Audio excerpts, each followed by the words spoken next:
Sebagai seorang manusia, tentunya kita tidak luput dari segala perasaan seperti marah, sedih, kecewa, dan lain sebagainya.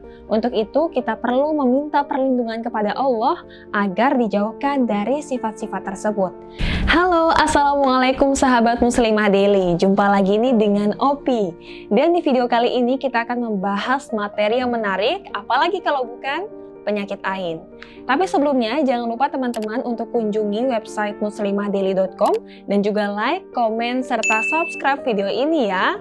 Dan berikut adalah penjelasannya. Nah, sahabat muslimah, mungkin teman-teman akhir-akhir ini sering mendengar istilah penyakit ain.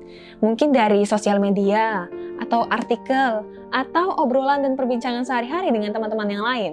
Tapi sebenarnya apa sih itu penyakit ain? Penyakit ain adalah penyakit yang mungkin sebagian umat Islam sudah mengetahuinya ya.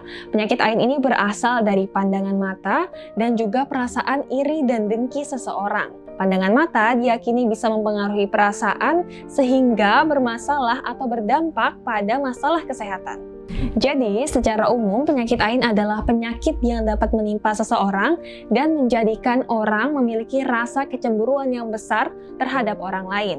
Penyakit ini sebenarnya telah dikenal dari zaman Nabi Muhammad SAW, di mana diriwayatkan dalam hadis riwayat Muslim, sesungguhnya ain itu benar-benar nyata, dan apabila ada yang dapat mendahului takdir, maka itu adalah ain. Nabi Muhammad SAW pernah menyarankan apabila seseorang terkena penyakit ain, maka hendaknya dia diruqyah. Hal ini sesuai dengan hadis yang diriwayatkan oleh Bukhari dan juga Muslim. Pada suatu ketika Rasulullah menjumpai seorang anak yang berwajah cenderung gelap dan juga hitam. Anak tersebut merupakan anak dari Ummu Salamah radhiyallahu anha. Kemudian Rasulullah berkata, mintakanlah untuknya ruqyah karena sesungguhnya dia terkena penyakit nazarah atau penyakit ain. Seperti yang sudah dijelaskan tadi, penyakit ain ini berasal dari sifat hasad, iri, dan juga dengki. Perasaan ini akan membuat seseorang merasa benci atas kebahagiaan yang dimiliki oleh orang lain.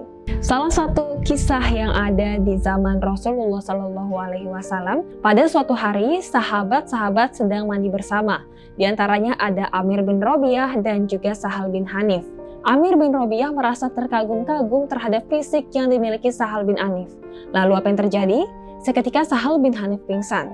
Kemudian para sahabat-sahabat yang lain pun seketika memanggil Rasulullah SAW, dan yang dilakukan Rasulullah adalah meruqyah Sahal bin Hanif. Di sini juga diriwayatkan dalam hadis riwayat Nasai dan juga Hakim, apabila ada seseorang yang memuji dirinya sendiri, ataupun barang miliknya, ataupun saudaranya, maka hendaklah dia mendoakan keberkahan yang baik, karena sesungguhnya ain itu nyata. Maka tidak heran ya sahabat muslimah jika Rasulullah SAW mengatakan jika ain ini adalah penyakit yang berbahaya dan patut diwaspadai.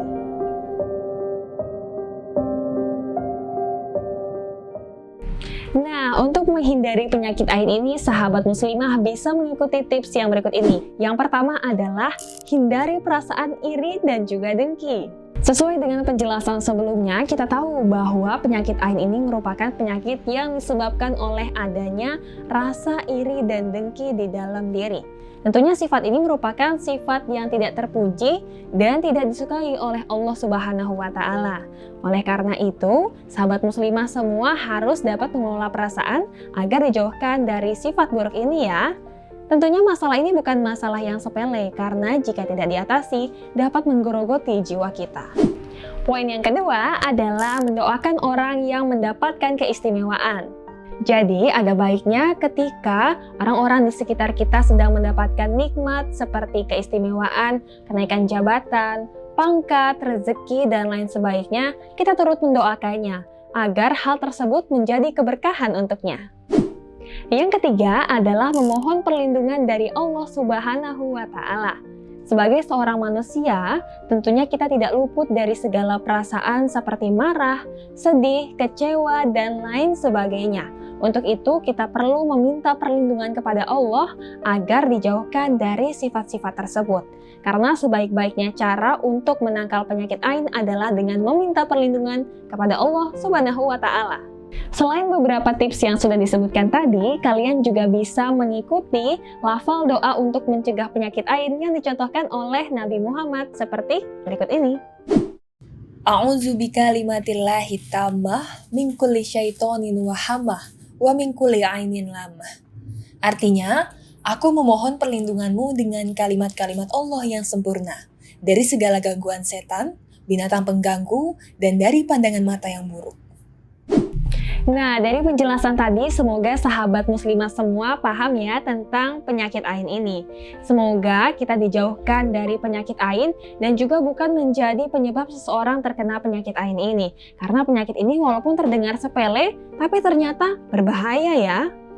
Dan oleh karena itu, ketika kita menjumpai ada saudara ataupun teman kita yang mendapatkan nikmat ataupun kebahagiaan, hendaklah kita mengucapkan Masya Allah, karena segala sesuatu yang ada di dunia ini tidak lepas dari campur tangan Allah Subhanahu wa Ta'ala. Dan semoga kita juga terus berdoa agar dijauhkan dari penyakit-penyakit ain dan juga sifat buruk yang lainnya. Amin, amin ya robbal alamin. Dan sekian video pada kali ini. Jangan lupa untuk kunjungi website muslimahdaily.com dan juga klik like, komen, dan juga subscribe ya teman-teman semuanya. Sampai jumpa di video berikutnya. Wassalamualaikum warahmatullahi wabarakatuh.